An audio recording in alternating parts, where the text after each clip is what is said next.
નમસ્તે વિદ્યાર્થી મિત્રો, હું નીલમ મિસ્ત્રી, અશ્વમેઘ વિદ્યાલય કિલ્લાપાડી ધોરણ 10માં આપણે ચેપ્ટર નંબર 16 નૈસર્ગિક સ્ત્રોતોનું ટકાઉ પ્રબંધન જોઈએ છે. તો એમાં આપણે લાસ્ટ લેક્ચરમાં જંગલો અને વન્યજીવન વિશે માહિતી મેળવી ગયા છે. એમાં આપણે જોયું છે કે પર્યાવરણનું જો સંરક્ષણ થઈ રહ્યું છે બરાબર, અથવા તો આપણે કરવું છે તો એના માટે જે સ્થાનિક લોકો હોય છે એ સ્થાનિક લોકોને એમાં એનો સમાવેશ કરવો જરૂરી છે. તો જ આપણે વન સંરક્ષણ સરળતાથી કરી શકીએ છીએ અને એનો વિકાસ પણ કરી શકીએ છીએ. બરાબર, આ ઉપરાંત આપણી જે જરૂરિયાતની વસ્તુ છે, મૂળભૂત વસ્તુઓ છે બરાબર, તો એ વસ્તુઓ પણ આપણને ક્યાંથી મળી રહે છે? તો જંગલોમાંથી જ મળી રહેશે. બરાબર, એટલે આપણો જે આર્થિક અને સામાજિક વિકાસ માટેની જે સાધન સામગ્રીઓ છે એ પણ આપણને જંગલમાંથી જ મળી રહે છે, જેનો આપણે ઉપયોગ કરવાનો છે. પરંતુ કેવી રીતે કરવાનો છે? તો ખૂબ જ સાવચેતીપૂર્વક કરવાનો છે, કે જેથી શું થાય તો આપણે એ નૈસર્ગિક સંપત્તિ જે છે એનો આપણે ઉપયોગ પણ કરી શકીએ, પ્લસ એનું સંરક્ષણ પણ કરી શકીએ. હવે આપણે નેક્સ્ટ ટોપિક જોવાનું છે જંગલોનું વ્યવસ્થાપન. બરાબર, એટલે કે આપણે જંગલોમાંથી મળતી કેટલીક જે આપણી મૂળભૂત જરૂરિયાતો છે એને આપણે પૂર્તિ તો કરીએ છીએ જંગલોમાંથી, પરંતુ એનું સંરક્ષણ કેવી રીતે કરવાનું છે? તો એના વિશે હવે આપણે નવો ટોપિક આવે છે અને એ છે જંગલોનું વ્યવસ્થાપન.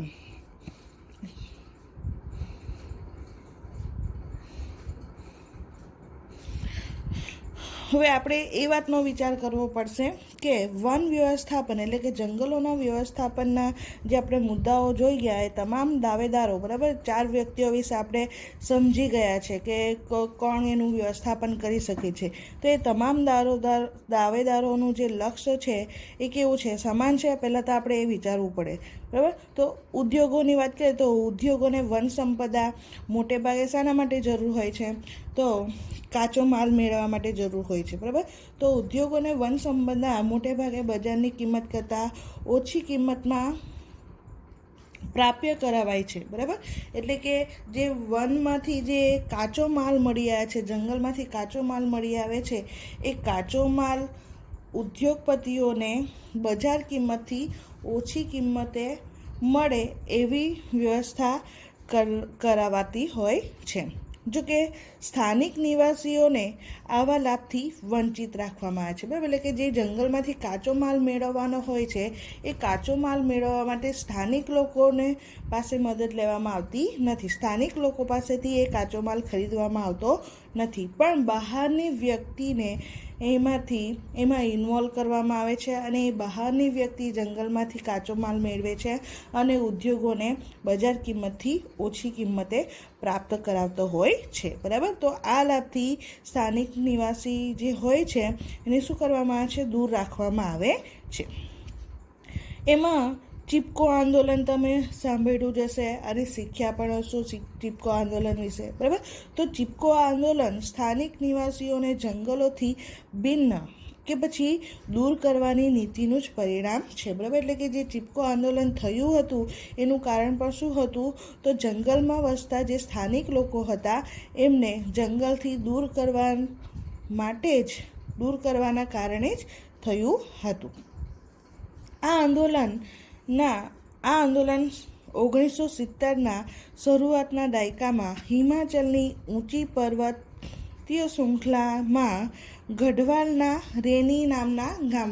બરાબર, ચિપકો આંદોલન ક્યાં થયું હતું? તો હિમાચલની પર્વતીય શૃંખલામાં ગઢવાલના રેની નામના ગામડામાં થયું હતું. આ વિવાદ લાકડાના માલિકો તેમજ સ્થાનિક લોકો વચ્ચે થયો હતો. બરાબર, એટલે ચિપકો આંદોલન જે થયું હતું એ કોની વચ્ચે થયું હતું? તો ચિપકો આંદોલન લાકડાના માલિકો અને સ્થાનિક લોકોની વચ્ચે થયું હતું. કારણ કે વૃક્ષોના જે માલિકો હતા તેઓએ વૃક્ષો કાપવાનો અધિકાર આપી દીધો હતો. બરાબર, એટલે વૃક્ષોના જે માલિકો હતા તેમણે શું કર્યું હતું? તો લાકડાના માલિકોને વૃક્ષો કાપવા માટેનો અધિકાર આપી દીધો હતો. એક દિવસ માલિકોના માણસો વૃક્ષોને કાપવા માટે આવ્યા હતા ત્યારે ત્યાંના સ્થાનિક પુરુષો ત્યાં હાજર હતા નહીં, બરાબર. એટલે ગામમાં કોઈ પણ પુરુષ હાજર હતો નહીં. કોઈ પણ પ્રકારના ભય વગર ત્યાંની મહિલાઓ તરત જ વૃક્ષો હતા ત્યાં પહોંચી ગઈ અને વૃક્ષો ફરતે પોતાના હાથ ફેલાવીને ઊભી રહી હતી. માલિકોએ તેમના માણસોને વૃક્ષો કાપવા અટકાવ્યા, બરાબર. જે પુરુષો નહીં હતા તો એના કારણે શું થયું, તો ગામમાં રહેલી જે મહિલાઓ હતી એ મહિલાઓ તરત જ એ વૃક્ષો પાસે જાય છે અને પોતાનો હાથ ફેલાવીને વૃક્ષો પાસે ઊભી રહી જાય છે. કે એ શું કહે છે, વૃક્ષો કાપનારા માણસોને કે વૃક્ષો કાપવાના નથી, બરાબર. અને એના કારણે જે માલિક હતા એ માલિકે માણસોને વૃક્ષો કાપતા અટકાવ્યા હતા અને છેવટે માલિકોએ તેમના વૃક્ષો કાપવાનું કામ શું કરાવવા પડ્યું હતું, બંધ કરાવવા પડ્યું હતું. પ્રાકૃતિક સ્ત્રોતોના નિયંત્રણની આ સ્પર્ધામાં પુનઃપ્રાપ્ય સ્ત્રોતોનું સંરક્ષણ અનિવાર્ય છે, બરાબર. હવે પ્રાકૃતિક સ્ત્રોતોના નિયંત્રણની જે સ્પર્ધા છે એમાં આપણે પુનઃપ્રાપ્ય સ્ત્રોત, લાકડું જે છે એ પુનઃપ્રાપ્ય સ્ત્રોત છે, બરાબર, આપણને ફરીથી મળે છે, તો એનું પણ સંરક્ષણ કેવું છે, જરૂરી છે, બરાબર. આપણે લાકડા કાપીને વાપર્યા જ કરીએ પણ નવા વૃક્ષો ન ઉગાડીએ તો પુનઃપ્રાપ્ય થશે ટૂંક સમયમાં? નહીં, બરાબર. પણ જો આપણે લાકડા કાપીએ, એક ઝાડ કાપીએ અને બીજા 10 ઝાડ નવા ઉછેરીએ, બરાબર, બીજા નવા 10 છોડ રોપીએ તો એ ટૂંક સમયમાં આપણને ફરીથી લાકડું મળી રહેશે, બરાબર. તો આપણે પુનઃપ્રાપ્ય સરળતાથી મેળવી શકીએ નજીકના સમયમાં, બરાબર. પરંતુ માત્ર જો આપણે લાકડાનો ઉપયોગ કરતા જ રહીએ અને નવા છોડને વાવીએ નહીં, ઉગાડીએ નહીં, તો આપણો જે આ લાકડું પુનઃપ્રાપ્ય સ્ત્રોત છે એનું સંરક્ષણ પણ થઈ શકે નહીં, બરાબર. એટલે કે ટૂંક સમયમાં આપણને મળી શકે નહીં, બરાબર. એટલા માટે અહીંયા કીધું છે કે પુનઃપ્રાપ્ય સ્ત્રોતનું સંરક્ષણ પણ એક જરૂરી બાબત છે.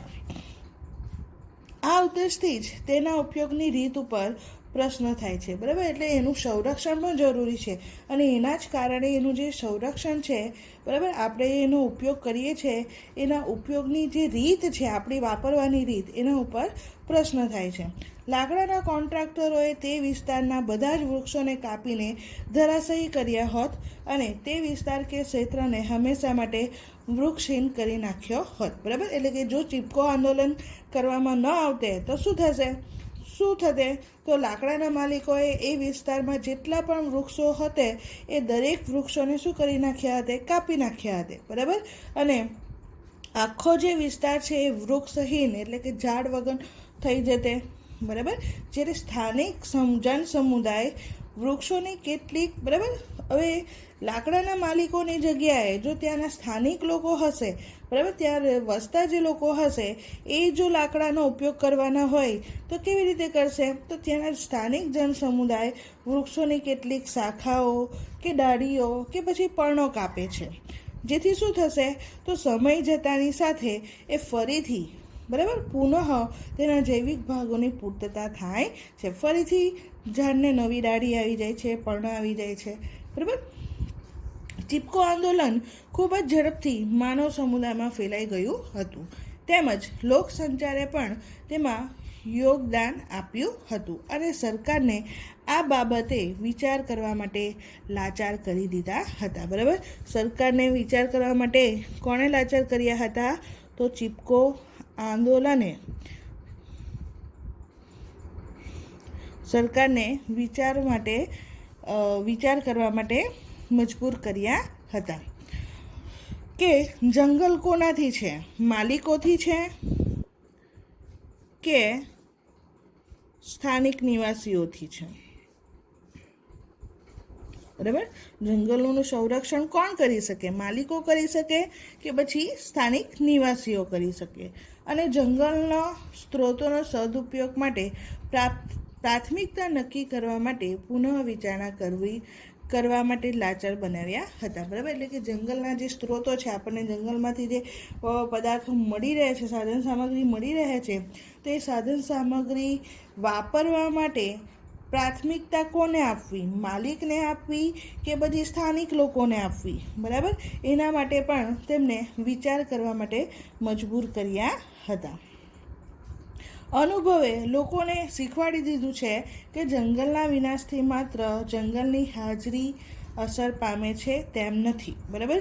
એટલે કે અત્યારે દરેકને ખબર જ છે, બરાબર, કે જો વૃક્ષોની સંખ્યા ઓછી થઈ જાય તો એના કારણે શું અસર થઈ શકે છે, બરાબર. એટલે અનુભવે શું કર્યું, તો લોકોને શીખવાડી દીધું હતું કે જંગલનો જો વિનાશ કરવામાં આવે તો માત્ર વૃક્ષોની સંખ્યા જ નથી ઘટતી, પણ એ વૃક્ષોની ઓછી સંખ્યાના કારણે ઘણી બધી અસરો, ઘણી બધી સમસ્યાઓ ઉદ્ભવે છે એ સમજાવી દીધું હતું. પરંતુ માટી કે ભૂમિની ગુણવત્તા તેમજ જળ સ્ત્રોત પણ પ્રભાવિત થાય છે, બરાબર. એટલે કે જો વૃક્ષોની સંખ્યા ઓછી થાય તો એની અસર કોના પર થાય, તો માત્ર જે વૃક્ષો હોય છે એની સંખ્યા જ ઘટતી નથી, પણ એની અસર માટી કે પછી ભૂમિની ગુણવત્તા જે હોય છે એના પર થાય છે, જળ સ્ત્રોત પર પણ એની અસર થાય છે. સ્થાનિક લોકોની ભાગીદારીથી નિશ્ચિત રૂપથી જંગલોનું વ્યવસ્થાપન કાર્યદક્ષતાથી આગળ વધેલું છે, બરાબર.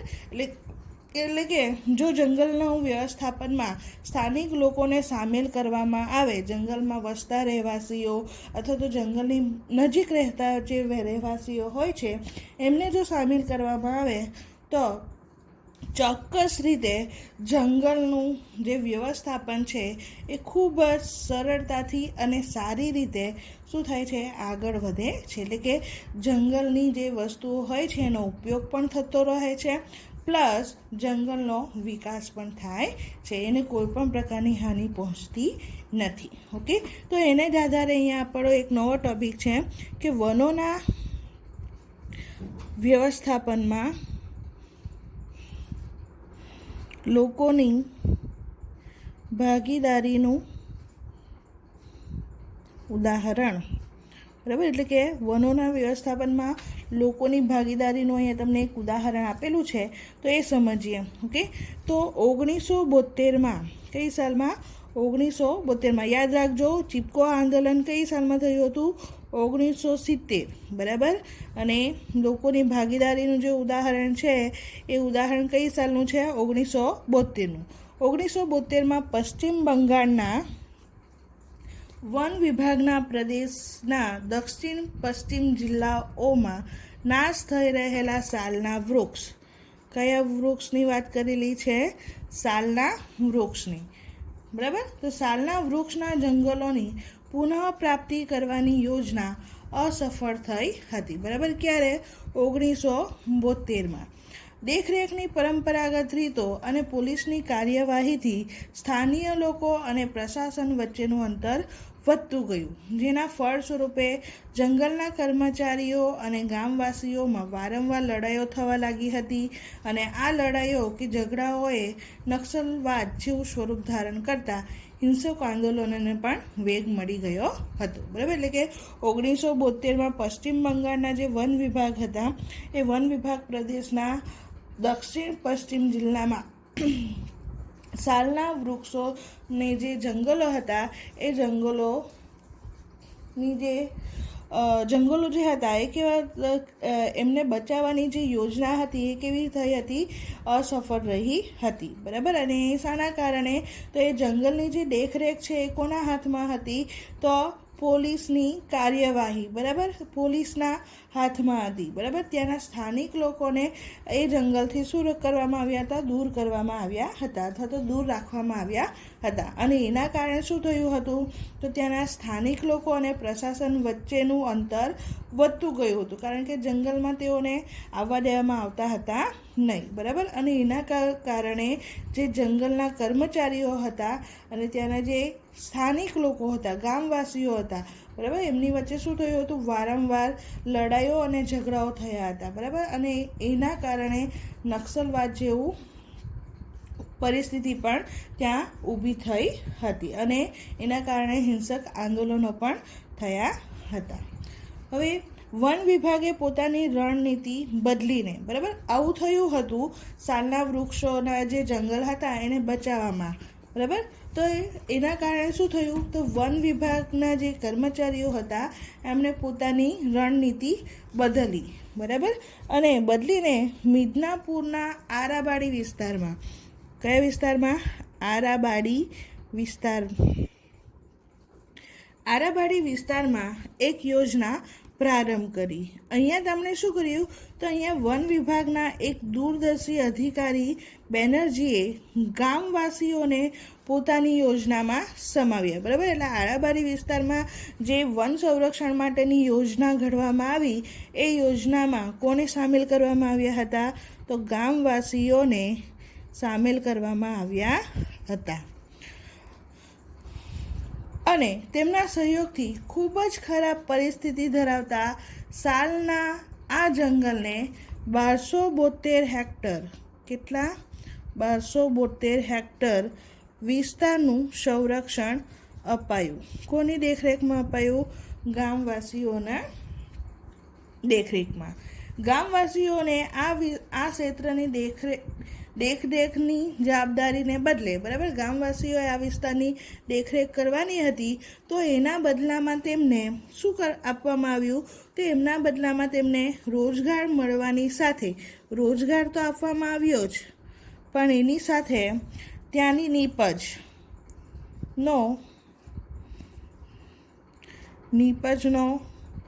25% ઉપયોગનો અધિકાર આપવામાં આવ્યો. આ ઉપરાંત બળતણ, ઓછી કિંમતે બળતણ માટેના લાકડા અને પશુઓ માટેનો ચારો ચરાવવાની સહમતિ પણ તેમને આપવામાં આવી, બરાબર. 1272 હેક્ટર વિસ્તારના સંરક્ષણના બદલે ત્યાંના ગામવાસીઓને કઈ કઈ સુવિધા આપવામાં આવી, તો રોજગાર આપવામાં આવ્યો, ત્યાંની નીપજના 25% ભાગનો ઉપયોગ માટેનો અધિકાર આપવામાં આવ્યો, ઓછી કિંમતે બળતણ તેમજ પશુઓ માટેનો ચારો આપવામાં આવ્યો.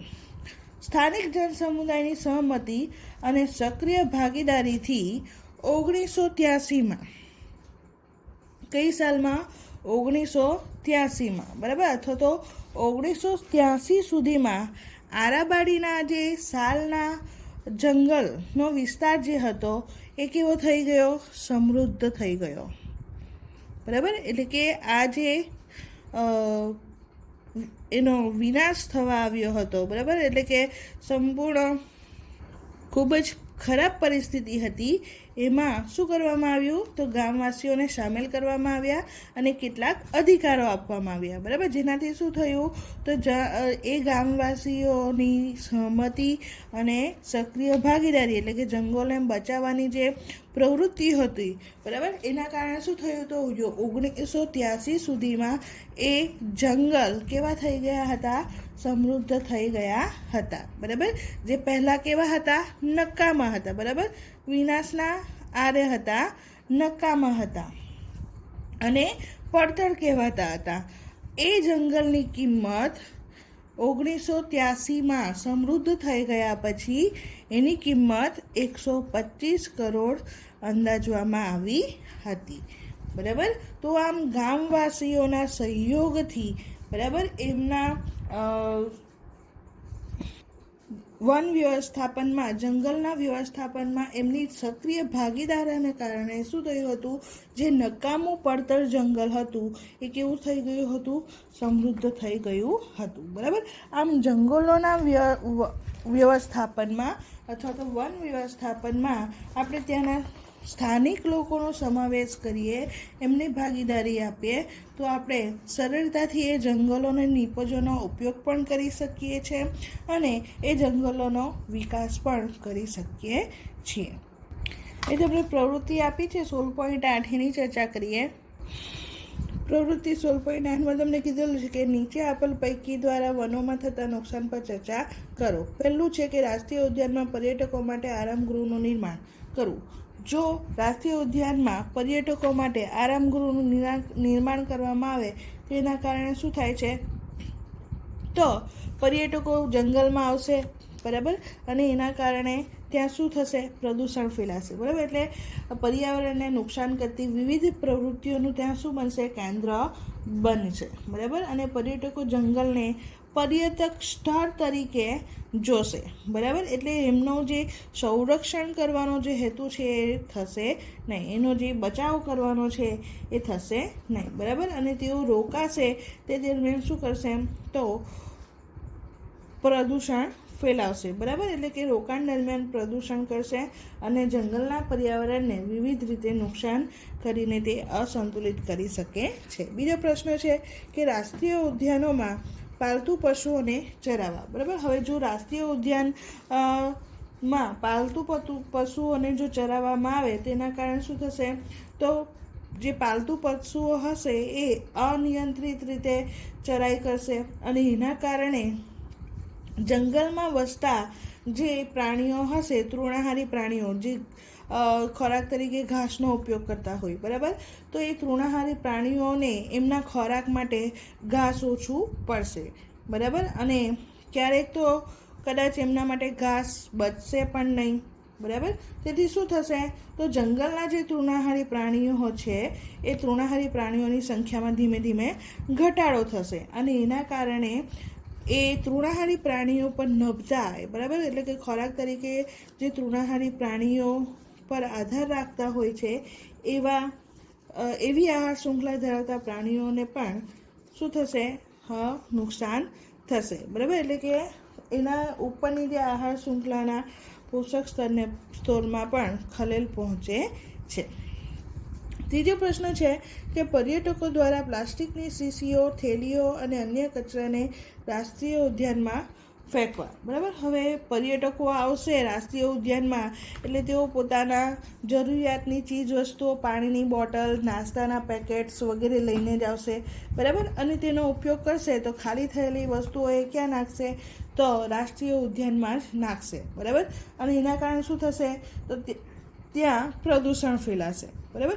હવે જે પ્લાસ્ટિકની થેલીઓ કે બોટલ્સ કે વગેરે હશે એ પ્લાસ્ટિકનું બનેલું હશે, બરાબર. અને એ જે પ્લાસ્ટિક છે એ કેવું છે, જૈવ અવિઘટનીય છે, જે આપણે શીખી ગયેલા છે, ઓકે. એટલે કે એનું વિઘટન થતું નથી, બરાબર.